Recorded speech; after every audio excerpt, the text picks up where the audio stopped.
बिस्मिल्लाहिर्रहमानिर्रहीम। आज डायबिटीज़ के हवाले से बात करते हैं। डायबिटीज़ क्या होती है और उससे हम कैसे बच सकते हैं। तो इसके बारे में बात करेंगे और इसके बारे में पढ़ने की या जानने की कोशिश करते हैं। तो डायबिटीज़ को समझने के लिए पहले समझते हैं कम्युनिकेबल और नॉन कम्युनिकेबल डिजीज़। देखिए, कम्युनिकेबल डिजीज़ की अगर बात की जाए तो यानी ये ऐसे डिजीज़ होते हैं जो एक पर्सन से दूसरे पर्सन में आसानी से ट्रांसफ़र हो जाते हैं, उनको हम कम्युनिकेबल डिजीज़ कहते हैं। और नॉन कम्युनिकेबल का मतलब जो एक पर्सन से दूसरे पर्सन में ट्रांसफ़र नहीं होते, इनको हम क्या कहेंगे? नॉन कम्युनिकेबल डिजीज़ कहेंगे। उसके बाद डायबिटीज़, डायबिटीज़ क्या है? देखिए, डायबिटीज़ की अगर बात करें तो डायबिटीज़ एक लॉन्ग लास्टिंग यानी क्रोनिक डिज़ीज़ है, ठीक है?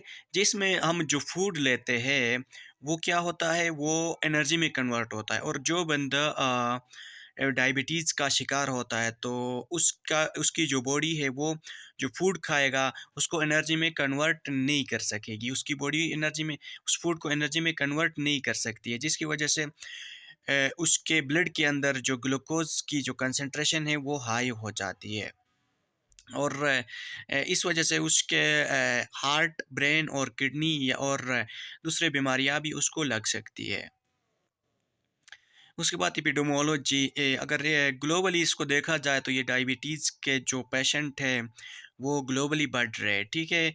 क्यों बढ़ रहे हैं? क्योंकि आपको पता है कि एक तो फिज़िकली इनएक्टिविटी और यानी कोई काम नहीं होती अमूमन ऑफ़िस में बैठ के और ऑफ़िस से घर गाड़ी और दूसरे व्हीकल्स ट्रांसपोर्टेशन और उनका वॉक नहीं होता है। इस वजह से ये पूरी ग्लोबली ये जो बीमारी है ये बढ़ रही है।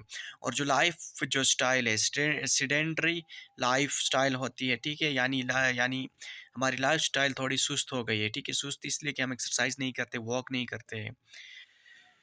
उसके बाद अगर डायबिटीज़ के टाइप्स की अगर बात की जाए तो इसके तीन मेन टाइप्स होते हैं, ठीक है? टाइप वन, टाइप टू और गेस्टेशनल डायबिटीज़, ये इसके तीन मेन टाइप्स हैं। अगर टाइप 2 डायबिटीज़ की अगर बात के करें तो ये 35 ईयर ऑफ एज यानी जो एडल्ट होते हैं, ठीक है? 35 से अबव और 35 के जो एडल्ट होते हैं उनमें अमूमन ये अपीयर हो जाती है। और टाइप 2 डायबिटीज़ में क्या होता है कि आपकी जो बॉडी है वो इंसुलिन यूज़ नहीं कर सकती है, ठीक है? जिसकी वजह से ब्लड के अंदर इंसुलिन की कंसंट्रेशन नॉर्मल से ज़्यादा हो जाती है और इस वजह से टाइप 2 डायबिटीज़ हो जाएगी आपको। अ, उसके बाद तकरीबन ये जो डायबिटीज़ टाइप 2 है, ठीक है? ये तकरीबन 90 टू 95% यानी लोगों के दरमियान ये टाइप 2 डायबिटीज़ पाया जाता है।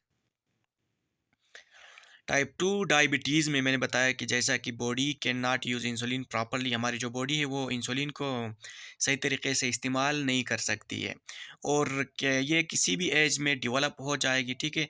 और अमूमन जो केसेस होंगे उनको हम रोक सकते हैं। और उसके बाद देखें, it develops over many years and is usually diagnose in adults but more and more in children, teens and young adults. यानी वक्त गुजरने के साथ साथ ये एडल्ट्स में इसको डायग्नोज किया गया और खुसूसन जो चिल्ड्रन, टीन्स होते हैं और यंग एडल्ट्स में ये पाया जाता है और इसके कोई ख़ास सिम्टम्स आपको नज़र नहीं आते हैं। देखिए, so it is important to get, यानी देखिए इसके कुछ ख़ास सिम्टम्स आपको नज़र नहीं आएंगे, इसलिए ज़रूरी है कि आपने अपने जो ब्लड शुगर है उसको क्या करना है, चेक करना है। डेली बेसिस पे अपने ब्लड शुगर को चेक करना है। उसके बाद देखिए, टाइप 1 डायबिटीज़ के जो सिम्पटम्स है उनमें आपके पास क्या है, एक्सेसिव थ्रस्ट है, ठीक है? यानी आपको प्यास ज़्यादा लगती है। एक्सेसिव हंगर यानी भूख ज़्यादा लगेगी। अनएक्सप्लेन वेट लॉस यानी वज़न में कमी आ जाए, ये टाइप 1 डायबिटीज़ की बात हो रही है, ठीक है? उसके बाद ब्लड विज़न होगा, आपको सही तरीके से नज़र नहीं आएगा। स्लो हीलिंग यानी जब आपको ज़ख्म लगती है तो तब क्या होगा, वो यानी हीलिंग का जो प्रोसेस है वो स्लो होगा और हीलिंग अमूमन यानी बाज़ औक़ात यानी जो ज़ख्म आती है वो ठीक नहीं होती है और आपको थकावट होती है और वेजाइनल यीस्ट इन्फेक्शन होगी, ठीक है, फीमेल के अंदर। और क्या होगा, आपको बार-बार यूरिन आएगी, ठीक है? यूरिनेशन ज़्यादा होती है। उसके बाद मैकेनिज़्म क्या है? देखिए मैकेनिज़्म यानी डायबिटीज़ किस तरह डेवलप होती है, तो इसके बारे में थोड़ा डिटेल से समझने की इसको कोशिश करते हैं। देखिए, your body breaks down most of the food you eat into sugar and release it into your blood stream. देखिए जब हम जो खाना खाते हैं या जो खुराक हम लेते हैं, तो वो उससे हमें एनर्जी मिलती है, उस फूड से हमें एनर्जी मिलती है in the form of sugar, यानी ग्लूकोज़ की फॉर्म में हमें एनर्जी मिलती है और वो जाके ब्लड में रिलीज़ हो जाती है, ठीक है? और ब्लड पैंक्रियाज को क्या करता है, सिग्नल देता है कि आपने इंसुलिन को क्या करना है, सिक्रेट करना है। Insulin act like a key to let the blood sugar into your body cells for use as energy. देखिए इंसुलिन क्या करता है, अभी ब्लड के अंदर जो ग्लूकोज है, जो एनर्जी है, उसको सेल तक पहुंचाता है और ब्लड के अंदर ग्लूकोज की जो लेवल है उसको मेंटेन रखता है, ठीक है? ये इंसुलिन का काम है। अभी देखो डायबिटीज़ किस तरह होती है। With diabetes your body does not make enough insulin और can not use it as well as it should. When there is not enough insulin और cell stop responding to insulin.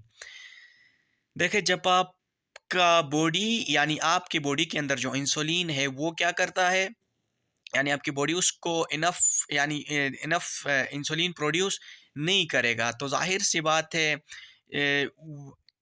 तो ज़ाहिर सी बात देखिए इंसुलिन ज़ाहिर सी बात है काम नहीं करेगा, तो आपके ब्लड के अंदर ग्लूकोज़ की कंसंट्रेशन क्या होगी? ज़्यादा होगी, ठीक है? Over time that can cause serious health problem. देखिए ब्लड के अंदर ग्लूकोज़ ज़्यादा होगी तो ज़ाहिर सी बात है आपको हाइपरग्लाइसीमिया होगी, जिसकी वजह से आपको डायबिटीज़ होगी, ठीक है? और डायबिटीज़ से बहुत सारे हेल्थ प्रॉब्लम आ सकते हैं, जैसा कि हार्ट डिज़ीज़ है, विजन लॉस है और किडनी डिजीज़, ये सारे प्रॉब्लम आ जाएँगे, ठीक है? देखिए डाइब risk factors for type 2 diabetes क्या-क्या है आपके पास? बीइंग ओवरवेट होगा, यानी आप अगर आपका वज़न ज़्यादा है तो आपको डायबिटीज़ हो सकती है, इसका आपने ख़्याल रखना है। अगर कोई फैमिली हिस्ट्री, आपके फैमिली में कोई डायबिटीज़ के मरीज़ है, तो आपको भी हो सकती है। और अगर आप काम नहीं करते, एक्सरसाइज़ नहीं करते, वॉक नहीं करते, तो आपको डायबिटीज़ हो सकती है। और अगर आप 45 साल के और 45 साल से ज़्यादा के हैं, तो आपको डायबिटीज़ हो सकती है। और उसके बाद देखिए फ़िज़िकल इनएक्टिविटी जैसा कि मैं पहले भी बता दिया कि अगर आप फ़िज़िकल एक्टिविटी नहीं करते, तो ज़ाहिर-सी बात है आप मोटापे का शिकार हो जाते हैं और इस वजह से आपको डायबिटीज़ हो सकती है। और ऐसी चीज़ें खाते हैं जिसमें एनर्जी ज़्यादा होती है, ठीक है? यानी कैलोरीज़ ज़्यादा होते हैं, ऐसे फूड खाते हैं उनके अंदर कैलोरीज़ ज़्यादा होते हैं। तो उसकी वजह से आपको डायबिटीज़ हो सकती है। सोशियो इकोनॉमिक स्टेटस की वजह से, एजुकेशन यानी आप को पता नहीं होता है, ठीक है? डायबिटीज़ कैसे होती है, तो इस वजह से भी आपको डायबिटीज़ हो सकती है। क्या चीज़ें खानी है, क्या नहीं खानी है, क्या करना है, क्या नहीं करना है। Urbanization have also been identified as a potential important factor. और जो अर्बन यानी जो शहर के जो लोग हैं, देखिए वो अमूमन फास्ट फूड इस्तेमाल करते हैं और दूसरे ऐसे चीज़ें इस्तेमाल करते हैं जिनके अंदर कैलोरीज हाई कैलोरीज की चीज़ें इस्तेमाल करते हैं, उस वजह से उनको डायबिटीज़ हो सकती है, ओबेसिटी की वजह से, ठीक है? उसके बाद एजिंग की वजह से, उसके बाद इथनिसिटी की वजह से, उसके बाद शुगर लेवल फॉर डायग्नो। देखिए अगर आपके ब्लड के अंदर जो शुगर है वो कितना होना चाहिए और कितना बढ़ गया तो आपको शुगर की बीमारी हो सकती है। देखिए फास्टिंग जो शुगर लेवल है, जब आप खाना नहीं खाते हैं, ठीक है? जो सुबह सवेरे नाश्ते से पहले अगर आपका शुगर 126 मिलीग्राम पर डेसीलिटर से ज़्यादा है, तो इट मीन्स कि आपको शुगर हो गया है, यानी आपका शुगर ज़्यादा हो गया है। रैंडम जब आप शुगर चेक करते हो, ठीक है? तो अगर 200 मिलीग्राम पर डेसीलिटर से आपका ब्लड शुगर ज़्यादा है, तो आपको शुगर हो गया है, ठीक है? उसके बाद HbA1c, ये हीमोग्लोबिन एक टेस्ट है, इसमें अगर 6.4 से ज़्यादा है, तो इसका मतलब ये है कि आपका शुगर ज़्यादा है, ठीक है? उसके बाद शुगर की कोई ख़ास इलाज, ख़ास ट्रीटमेंट नहीं है, अलबत्ता इसको हम कंट्रोल कर सकते हैं, ठीक है? अपने फूड पे, ठीक है? अपने फूड के ज़रिए से वेट लॉस करके, ठीक है?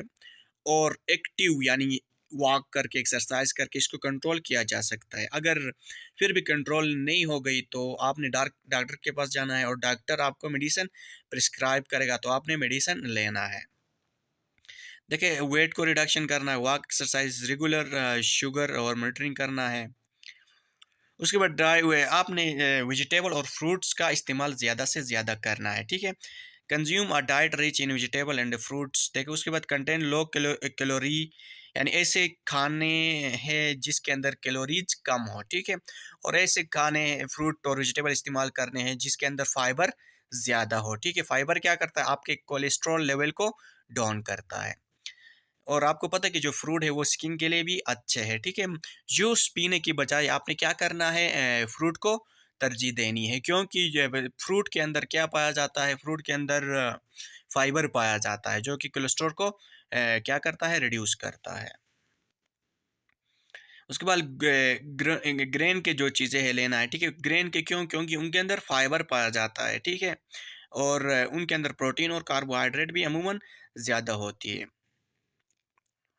जैसा कि ग्रेन है, ठीक है? व्हीट है, ओटमील है, राई यानी बार्ले, जव, corn, popcorn, brown rice, wild rice, बाजरा और सोरगम यानी ज्वार, ये चीज़ें आपने लेना है।